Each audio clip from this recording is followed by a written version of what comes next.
This is a quick tip for those of you who are planning to use compressed air to scare away wildlife or loose dogs from your own dogs when out and about. I highly suggest that you teach your dog either to be neutral around the sound of the compressed air or potentially have a positive emotional response to it. So they hear the air and they say, "Yay, I love that sound." Or you could teach a behavior like a recall or a stay with me cue when they hear the sound of the compressed air. Otherwise, you could potentially scare your own dog as you're trying to scare away whatever threat is in the environment. And you can also start to condition that these things coming in make something really scary happen. So I like to use whipped cream to begin this. If your dog can't eat whipped cream, you just need to use a high value treat and move on to the next step of actually using the compressed air.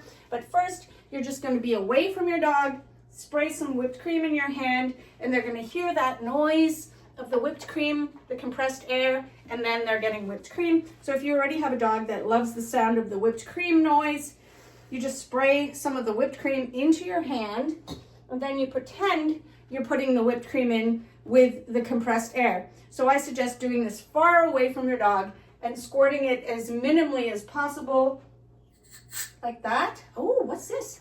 And then letting your dog have the whipped cream. So I'm giving him a little bit over there, and then I'm pretending to spray over here, and then giving him some of that whipped cream. Then when your dog is starting to follow you when they hear the sound, you can start to increase the duration of how long you squirt the air and how much you're squirting, so it's making a louder, longer noise. Good. And this is the first time he's heard one of these. Good. And it's run out. If you have a dog that can be fearful of noises or fearful when out and about, I suggest training in a place the dog feels the most comfortable, potentially inside your house or in your yard, and you want to have distance. So maybe you have a helper and that person is giving the dog the whipped cream on one end of the house while you're on the other end of the house making a tiny little noise from this thing, and you might want to muffle it with a pillow or a sweater. So with Mr. Bliss here, he's already started to think that this noise is whipped cream, and he's looking at it like he's gonna get whipped cream. So I'm very pleased with my progress. Good job.